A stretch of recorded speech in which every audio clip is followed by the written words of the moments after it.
नमस्कार।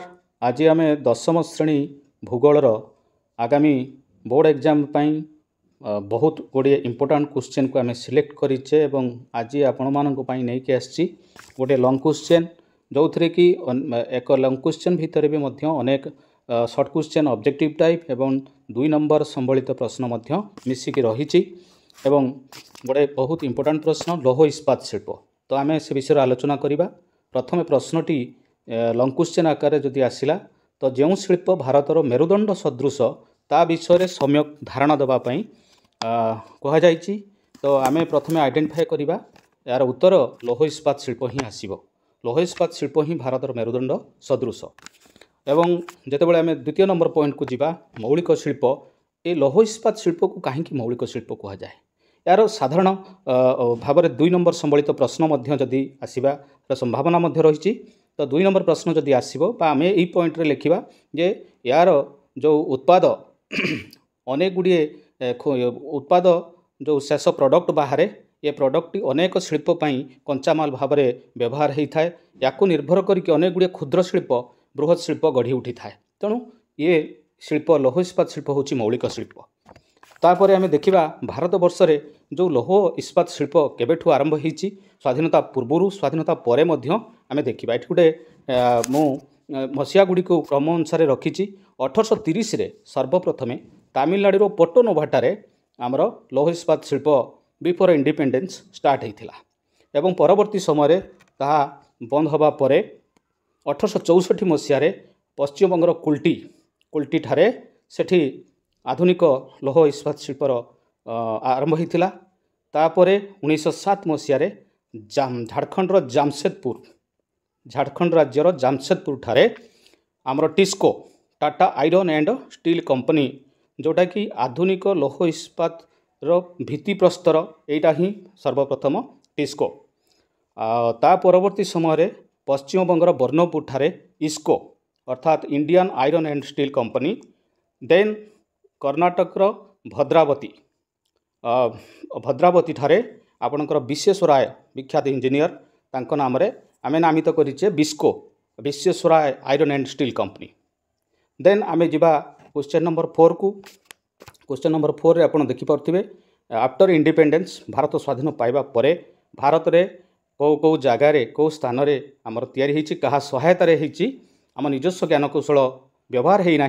ओडिशा रे आपण देखि पारुथिबे राउरकेला जर्मनी सहायता रे आमर एठी लौह इस्पात शिल्प प्रतिष्ठा होईची। एवं ता परवर्ती समय छत्तीसगढ़ भिलाई सोभिएत रूस तत्कालीन सोभिएत रूस सरकार को सहायता रे छत्तीसगढ़ भिलाई रे आमर लौह इस्पात शिल्प। सेमती पश्चिमबंगर दुर्गापुर ठारे ब्रिटेन सहायता रे लौह इस्पात शिल्प प्रतिष्ठा होईची। सेमती झारखंडर बोकारो रूस सहायता रे सेठी मध्य लौह इस्पात शिल्प प्रतिष्ठा होईची। तापरे समन्वित ज्ञानकौशल को मिसेकरी आमर भारत वर्ष रे तमिलनाडुर सालेम आंध्र प्रदेश विशाखापाटना एवं कर्नाटकर विजयनगर ओडिशा रे कलिंगनगर एपरी बड़ बड़ लौह इस्पात शिल्प मान भारत वर्ष रे स्वाधीनता पर स्थापन करा जायछि। देन आमे देखिले 5 नंबर पॉइंट रे अछि एमएसपी अर्थ आपणकर मिनी स्टील प्लांट्स। ये जो बड़ बड़ स्टील प्लांट को छाड़ला परे अनेक गुड़े 650 रु ऊर्ध्व mini steel plants are there in India. Then आमे जीवा 6 नंबर को आपणकर 6 नंबर प्रश्न रे आमे देखिबा वर्तमान जे 6 नंबर प्रश्न रे देखंतु 106.5 मिलियन टन वार्षिक लौह उत्पादन हुए भारत वर्ष रे जो कि से द्वितीय स्थान अधिकार करिछि सारा पृथ्वी रे। एवं तापर पॉइंट को आपण लक्ष्य करंतु 71 केजी वार्षिक हिसाब करा जायछि जे जड़े भारतीय वार्षिक 71 केजी रो लौह मुंड पिछा व्यवहार होता है। तापर आम जी 8 नंबर को भारी शिल्प। एटा गोटे 2 नंबर संबलित प्रश्न। ये जो प्रश्नटी भारी शिल्प बोली कहीं कह जाए लौह इस्पात शिल्प को यार बहुत सहज उत्तर टू द पॉइंट। यार जो कंचामाल एवं उत्पाद ये दुईटा जाक बहुत ओजन होती आम भारी शिल्प बोली कही था। देन 9 नंबर पॉइंट रे लौह इस्पात शिल्प मुख्यतः गोटे शिल्प कौन दरकार रॉ मटेरियल बा कंचामाल। तो तार कंचामाल हूँ लुकोचु लुहा पत्थर कोईला चून 4:2:1 421 अनुपात लुहा पथर 4 भाग 2 भाग कोईला 1 भाग चून। देन आपण देखिपे माक्रो माक्रो अर्थ आपणकर मांगानिज एवं क्रोमाइट मिसेले एथिरे आमे शक्त मध्य करि परिबा। देन शिल्प प्रतिष्ठा ये मध्य गोटे बहुत सुंदर इंपोर्टेंट प्रश्नटीए जे लौह इस्पात शिल्प केउं स्थान मानकर प्रतिष्ठा करा जाए। जदि उत्तर आसीबो कंचामाल मिलुथुवा स्थान मानकर करा जाए काहे कि तार कारण दर्शा जदि आसिला जे जेहेतु ये जो यार कंचामाल एवं उत्पाद बहुत ओजन तेणु परिवहन जनित जो व्यय होउची अर्थ कमेबा पई खर्च कमेबा पई आमे कोन करंती जोठी कंचामाल मिलुची सेही जगह आमे शिल्प को प्रतिष्ठा करिथांती। देन आमे जिबा 11 नंबर को आपे देखिबा बंदर भित्तिक एटा बहुत selective question short question T परीक्षा रे प्राय समय पड़े। आम भारत वर्ष रे जेते गुडी लौह इस्पात शिल्प अछि तन मध्यरु विशाखापाटना होछि आमर बंदर भित्तिक लौह इस्पात शिल्प। बंदर भित्तिक लौह इस्पात शिल्प केवल रप्तानी उद्देश्य रे आमर सेटा करा जाइछि। आउ शेष रे जो एई लॉन्ग क्वेश्चन रो शेष प्रश्न परिचालना ये जो लौह इस्पात शिल्प को आम भारत वर्ष रे किए परिचालना करुछि मैनेजमेंट का हाथ रे रहिछि सेटा होछि SAIL SAIL steel authority of India limited.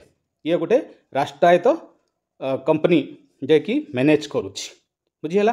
तो आमे देखिबा वर्तमान तत्परे आम पाखरे आउ केतोटी प्रश्न अछि। क्वेश्चन नंबर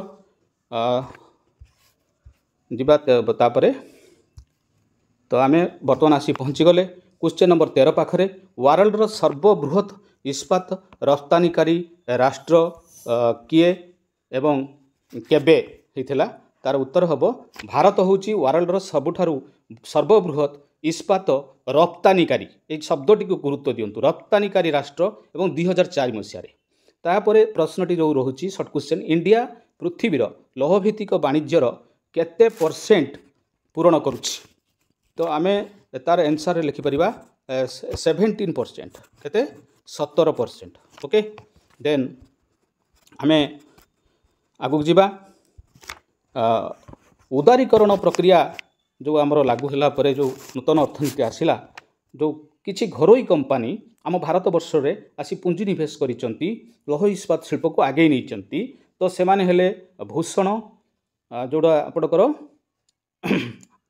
आपणकर Jindal then POSCO India then south Korea POSCO Arcelor Mittal. Okay Bhushan Ispat Jindal Ispat POSCO India south Korea POSCO Arcelor Mittal.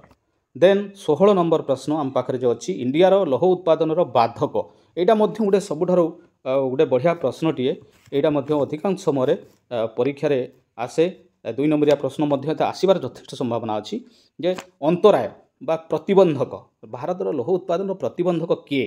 तो प्रथम जोटा अच्छी देखंतु कोईला अच्छी उपयुक्त कोईलार अभाव लोहा पथर जो कंचामाल दरकार से उपयुक्त कोईलार अभाव और निम्न उत्पादिका शक्ति मध्य बहुत कम एवं जोटा कहते आपणकर प्राविधि निम्नमानर प्राविधि टेक्नोलोजी आम यूज करुँच। देन आम देखिपर शक्ति संकट एनर्जी क्राइसिस मध्य रही जोटा कि आम भारत वर्ष रे आमर लौह उत्पादन कमी दौछि। तो आम आज एति आलोचना कले आगामी दिन में आउ अलग क्वेश्चन नहीं कि आसबि। रहुछि नमस्कार।